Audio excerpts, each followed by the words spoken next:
Well, 41 long years ago, I was the Paris bureau chief of Fortune magazine, and I read about a movie producer in Tunisia who had created or helped to create films such as Star Wars and the Indiana Jones movies, and I'm thinking, I never heard of an Arab movie producer, and I never heard of a movie producer in Tunisia. So as a journalist, I'm thinking, I'm looking for offbeat stories. I thought, how could anything get more offbeat than this?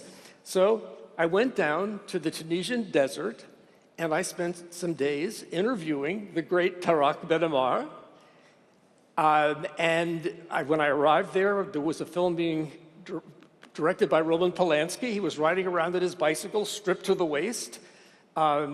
And I said, well, it's unusual to have an Arab being the leading Arab in the whole movie industry. And he said, I think he's more of a preppy than an Arab, he said. But that remark probably shows the great kind of cross-cultural influence that this man has had, going from Georgetown University on to growing up in Tunisia, and then his tremendous influence in the US movie industry as well. Then, fast forward a number of years, decades, and the Weinstein scandal breaks, and who is on the board of the Weinstein companies but Tarak, and who is trying to bring down Harvey Weinstein for stealing from the company but Tarak, and it happened.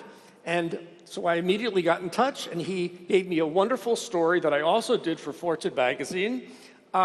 So we completely reconnected, and then I have the honor of reconnecting with Tarak again, and he summoned me to here, which I do whatever he tells me to do. And I went from our original meeting in the Tunisian desert to the desert right here in Saudi Arabia. By the way, I do have a connection with Saudi Arabia because I went to a little prep school in New Jersey called the Hun School, where the sons of King Faisal were educated.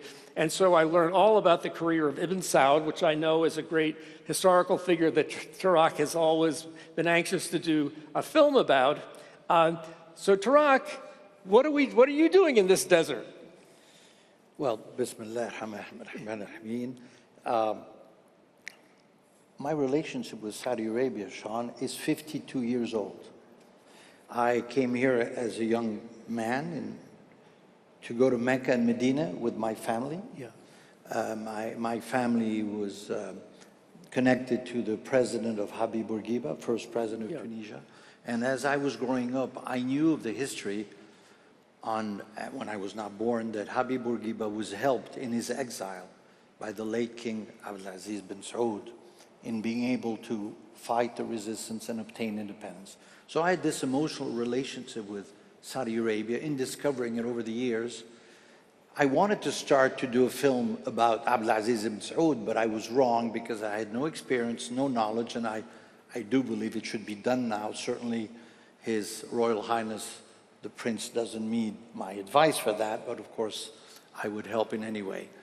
And then all of a sudden, a young man, the age of my son, His Highness Prince Bedr, who I didn't know, I had heard of, first Minister of Culture, asks to meet me in Paris. I was very intrigued. I had come back to Saudi over the years, saw the evolution, and this young man, the age of my son, who's here in the audience, with his affection, respect, and vision of 2030, said, "You're our cousin, uncle, come and help us. You've created a film industry in your country. Please come." I didn't know that at that age, so we're talking 6 years ago. Yeah. At 70, I wasn't going to have a new career, but he provoked me because I've always wanted to be proud of a new Arab nation, of a new Arab leadership. And I had been blessed to have met the Crown Prince before he became Crown Prince. And also this young man told me of a vision. I said to myself, oh my gosh, if they really do what they're saying, this is the future, the present and the future. So he tempted me. He did even more. he gave me a box. I thought it was chocolates or dates, as the Saudis are great hosts, very generous.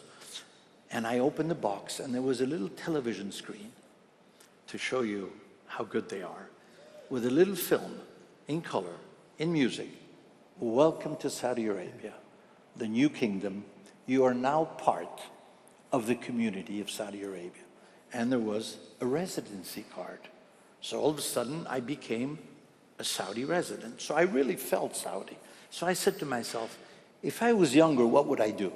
And if God gives me some health for a while, how can I help this country with the means, the vision, the youth? Every leader is half my age. So I said, let's put them on the map.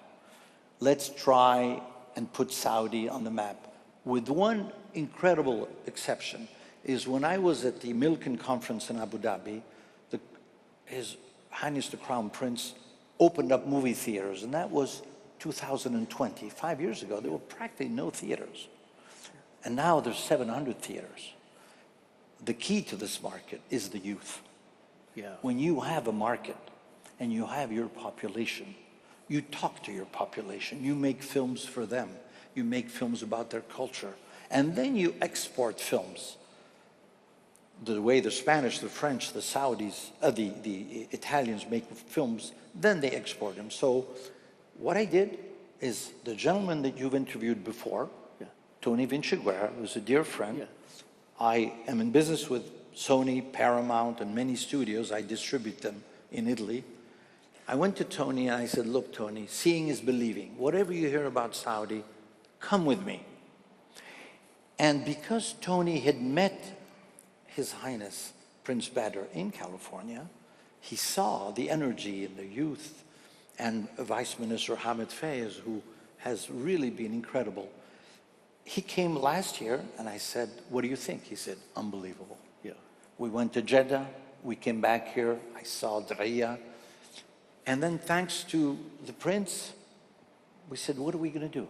So the CDF was this incredible culture development fund. I don't think there is a culture development fund in Western countries, let alone Arab countries.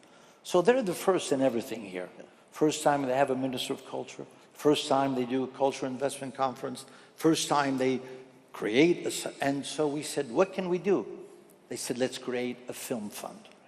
A film fund? There's no film fund that there is a government, 40%, cultural development fund, and private individuals, as myself and others. So we've created, I'm happy to announce that the Riviera Content Fund for film industry, both for Saudi and for international, has been created, and we are already investing in films with Sony, with Paramount, and with Universal, because I wanted them to be on the map the way I was put on the map, thanks to Star Wars. Sorry, I was long. Yeah, no, not at all. Yes, and the company is based here in Saudi Arabia. Yes, it will be. It is a Saudi company because I'm a Saudi resident. Yeah. So the majority is a Saudi company with our partner Empire, who already has a presence here in exhibition, and Sony.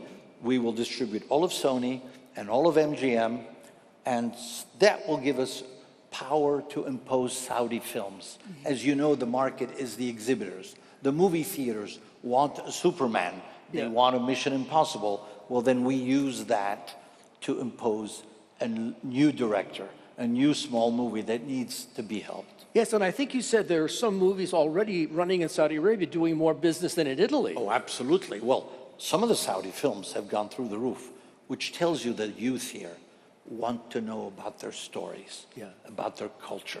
Like any country, people identify with local stories. And then maybe, you know, for example, a Saudi woman director, Haifa al-Mansour, has broken out in the world. First started here and then made international movies. So yes, my desire is to use the money from big commercial movies, which we are bringing. He mentioned Bad Boys. Equalizer 3, we produced with Sony, made more money in Saudi than in Italy or Spain. So this market is going to be exponential. I can compare it to what China was when China opened to theaters. Yeah, And do you see a mix between both Arabic language films and English language blockbusters? Yes. Yeah. The first in the box office are Hollywood movies. Number one. Number one. Yeah. Then right after are Arab films, principally Egyptian. As you know, Egypt has been the leader in films for 100 years. And so the idea now is to take Saudi talent with Egyptian talent, and which they've done. I'm certainly not the only one that's doing this. So there's some great producers here. There's a company called Telfaz.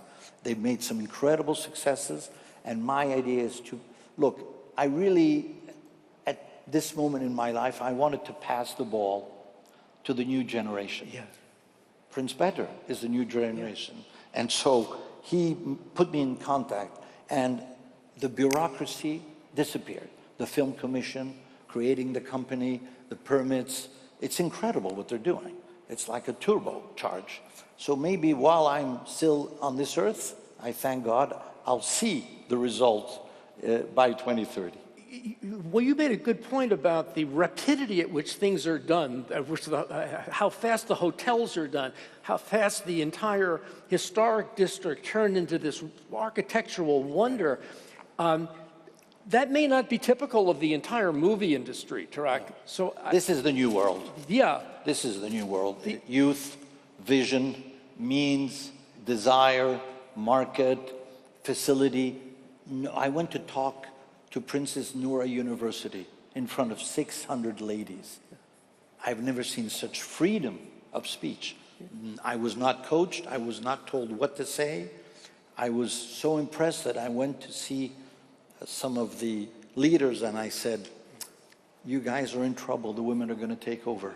Yeah. They are so free. Yeah. And this is thanks to the Crown Prince, who has given the freedom. With freedom, you move ahead. Non-freedom, you stay backwards. Remember, Saudi Arabia, for those who haven't been here before, was really asleep for 30 years, with no disrespect to the leaders before. But it really was going at a very slow pace. It's this new youth leadership that put the accelerator to where we are today. Yeah, you came here as a kid to go to Mecca. You came back as a businessman, not dealing with some very prominent Saudi figures. Did you ever imagine anything happening at this pace or at this? It's almost like a cultural big bang, isn't it, Tashak? It's also, I think, vision of God. I mean, this is the land of Islam. I think there was a moment that this land had to be the leader in many sectors, in mine, films and television and culture. This is the only culture conference in the world. Right. There is no other culture. So that kind of gives you how lucky I am to deal with them. Yeah. Well, listen, we've developed an entire new asset together, which is our age and our air of dignity, right? Youth. Since we started back 41 years ago. I'll pass on the ball to the young generation. Thanks. Such a pleasure, Tashak, to work with you again. Thank you. Very honored. Thank you, gentlemen. Thank you, ladies.